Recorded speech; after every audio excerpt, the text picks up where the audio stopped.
Hello DC fans, इस video में हम लोग बात करेंगे एब्सोल्यूट सुपरमैन के पार्ट 6 के बारे में। अगर आपने पिछले पार्ट्स नहीं देखे हैं तो चैनल की प्लेलिस्ट में जाके एब्सोल्यूट सुपरमैन के पिछले पार्ट्स देख सकते हैं। तो इस पार्ट की शुरुआत में हमें फ्लैशबैक सीन दिखाया जाता है क्रिप्टॉन के डिस्ट्रक्शन के बाद। जो कालेल का पॉड है वो स्पेस में उड़ रहा है और कई महीनों तक वो पॉड स्पेस में उड़ता रहता है एक कंपैटिबल प्लैनेट की तलाश में। इतने मंथ्स आइसोलेशन में रहने की वजह से कालेल जो है उसका जो मेंटल स्टेबिलिटी है वो बिगड़ने लगी है। वो बिल्कुल बदहवास हो गया है, बल्कि वो खुद से बात करता रहता है। यानी पूरे तरीके से वो मेंटल ग्रिप है उसको खोता जा रहा है। लेकिन फाइनली उसका जो पॉड है वो हमारे सोलर सिस्टम में दाखिल होता है और हमारी अर्थ के पास आता है। और हमारा जो येलो सन है उसकी लाइट जैसे ही कालेल की बॉडी पर पड़ती है उसकी बॉडी में अजीब तरीके के चेंजेस होने लग जाते हैं। उसकी हार्ट बीट बढ़ने लग जाती है और उसको अपनी पूरी बॉडी में हीट का एहसास होता है। बिल्कुल एक वियर्ड एक्सपीरियंस, एक पेनफुल एक्सपीरियंस। सीन शिफ्ट होता है अर्थ की तरफ, जहां हमको दिखते हैं मार्था केंट और जोनाथन केंट जो अपने खेत में काम कर रहे हैं। उनकी फसल पूरे तरीके से सूख चुकी है क्योंकि बारिश नहीं हो रही है इस एरिया में। और मार्था केंट ये कहती है कि जो लेजरस कॉर्प्स हैं शायद उन्होंने अपने ड्रोन्स से इस बारिश को रोक के रखा है, क्योंकि मार्था ये कहती है कि उसको कई सारे ड्रोन्स दिखते हैं इस एरिया में उड़ते हुए। जोनाथन उसकी बात को हंसी में टाल देता है और कहता है कि किसी के पास इतनी टेक्नोलॉजी नहीं है अभी कि वो बारिश को रोक दे। लेकिन तभी मार्था केंट यही कहती है कि जानबूझ के उनके खेत की बारिश को रोका जा रहा है। मार्था कहती है कि हमारी फसल सूख रही है, अब तो कोई मिरेकल ही हमें बचा सकता है। कि तभी कालेल का जो पॉड होता है वो आके उनके खेत के पास क्रैश हो जाता है। उसमें से कालेल निकलता है जो जख्मी हो जाता है। और ये जो क्रैश हुआ है और नया इन्वायरमेंट है, इलेक्ट्रिसिटी की फ्लक्चुएशन की वजह से जो कालेल का एआई है सॉल, वो शट डाउन हो जाता है। कालेल किसी तरीके से रेंगता हुआ जोनाथन केंट और मार्था केंट की तरफ पहुंचता है।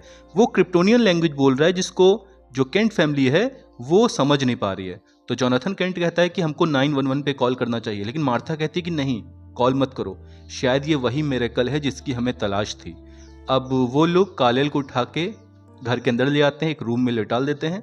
हम ये देखते हैं कि कई वीक्स तक जो हमारा कालेल है वो अनकॉन्शियस रहता है, नींद में सोता रहता है। उसको बीच बीच में सीजर्स होते रहते हैं नींद में।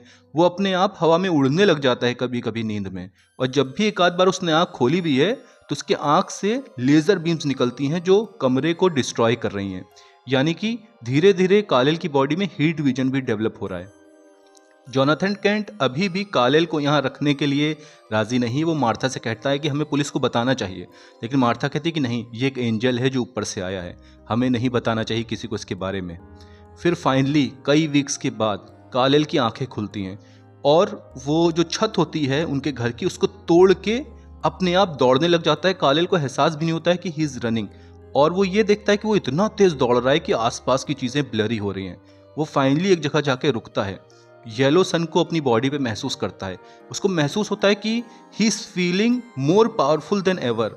जब वो क्रिप्टॉन पे था तो लोग इसको बहुत स्लो किड बोलते थे, लेकिन यहाँ पे उसको कुछ अलग फील हो रहा है। He is feeling very very strong. वो दोबारा लौट के आता है केंट फैमिली के घर पे।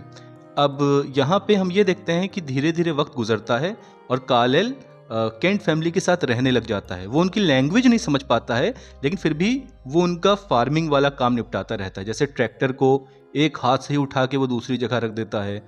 क्रॉप्स का काम जो केंट फैमिली बहुत टाइम में करती थी, सुपरमैन उसको चुटकी बजा के कर देता है। तो जोनाथन जो होता है वो कालेल को थैंक यू करता है और कहता है कि तुम्हारे आने के बाद इस घर में जो कमी थी वो पूरी हो गई है। घर में जो सन्नाटा रहा करता था, जो लोनलीनेस रहा करती थी, वो चली गई है। तुम्हारे आने के बाद जैसे घर में रौनक हो गई है। अगले सीन में हम ये देखते हैं कि कालेल जो होता है वो केंट फैमिली का ट्रैक्टर रिपेयर कर रहा होता है। तभी सॉल जो कई वीक्स पहले डीएक्टिवेट और स्विच ऑफ हो गई होती है वो दोबारा एक्टिवेट होती है। वो सबसे पहले माफ़ी मांगती है कालेल से कि इलेक्ट्रिसिटी की फ्लक्चुएशन की वजह से वो स्विच ऑफ हो गई थी। तो कालेल सॉल से ये कहता है कि ये जो फैमिली जो लैंग्वेज यूज़ कर रही है इस पूरी लैंग्वेज को डाउनलोड करो ताकि मैं समझ पाऊँ कि ये क्या कहना चाह रहे हैं। अब सॉल ऐसा ही करती है। जोनाथन केंट बाहर आता है और कालेल से कहता है कि ब्रेकफास्ट इज़ रेडी, चल के तुम ब्रेकफास्ट कर दो। तो पहली बार जो कालेल है वो उनसे इंग्लिश में ही बात करता है और बताता है कि मेरा नाम कालेल है, मैं क्रिप्टॉन से आया हूँ। अब मार्था जो कहती है कि तुम्हारा नाम बहुत ही ज़्यादा खूबसूरत है, सच में एक एंजल की तरह। अब यहाँ पे वो लोग आपस में कम्युनिकेट करने लग जाते हैं। हम ये देखते हैं लेजरस कॉर्प्स का एक जासूस केंट फार्म के बाहर खड़ा है और वो लेजरस कॉर्प्स को इन्फॉर्म कर देता है कि कोई इमिग्रेंट है वो यहाँ छुपा हुआ है जो बाहर से आया है, आउट ऑफ अर्थ। अगले ही दिन हम ये देखते हैं पीस मेकर्स की एक बड़ी सी फोर्स कालेल को पकड़ने के लिए वहाँ आती है। वो लोग कालेल को खींच के ले जाने की कोशिश करते हैं। जोनाथन बीच में रोकने की कोशिश करता है तो वो लोग जोनाथन को पंच कर देते हैं। हम ऑलरेडी जानते हैं पीस मेकर्स बहुत ज़्यादा ब्रूटल हैं। यहाँ पे कालेल को हल्का सा गुस्सा आता है, वो पीस मेकर्स को पीटने लग जाता है, लेकिन मार्था उसको रोक देती है। वो कहती है कि एंजल यहाँ से चले जाओ। अब कालेल मार्था की तरफ देखता है, फिर उड़ के वहाँ से चला जाता है। पीसमेकर्स ये देख के चौंक जाते हैं कि ये जो भी सब्जेक्ट है ये तो उड़ भी सकता है, यानी केंट फैमिली को बचाने के लिए कालेल उड़ के वहाँ से चला गया है। अब शायद ही वो यहाँ कभी लौट के आए।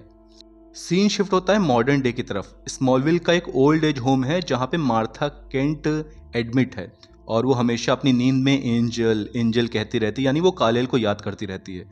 यहाँ पे उससे मिलने हम ये देखते हैं कि लुइस लेन आती है, क्योंकि लुइस लेन मार्था केंट के थ्रू कालेल से संपर्क करना चाहती है और उससे ये कहना चाहती है कि वो उसका बुरा नहीं चाहती बल्कि वो कालेल की हेल्प ही करना चाहती है। दूसरी तरफ ब्रेनियाक अपने लीडर से बात कर रहा है, यानी अपने बॉस से बात कर रहा है, यानी ब्रेनियाक जो है वो मेन बैड नहीं है, ब्रेनियाक के ऊपर भी कोई है। ब्रेनियाक अपने लीडर से ये बताता है कि लुइस लेन जो कर रही है उससे हमारे प्लान में कोई रुकावट नहीं आएगी, वो जो कर रही साइड में उसको करने देना चाहिए और हम कालेल को कांटेक्ट करने के काफ़ी ज़्यादा नज़दीक हैं। तो उसका लीडर ये ब्रेनियाक से कहता है कि पहले मैं सोच रहा था कि तुम किसी काम के नहीं हो, लेकिन तुम्हारी चीज़ें काम कर रही हैं तो मैं तुम्हें फ्री हैंड दे रहा हूँ, तो अपने हिसाब से चीज़ों को आगे बढ़ाओ। अब ये लीडर कौन है, ये हमको ये पता चलता है कि ये दरअसल रास अल गुल है जो लेज़रस पिट से निकला है और पूरे तरीके से यंग और पूरे तरीके से स्ट्रॉन्गर। और यहीं पर इस पार्ट का एंड होता है। तो आगे की स्टोरी मैं कवर करूंगा पार्ट 7 में।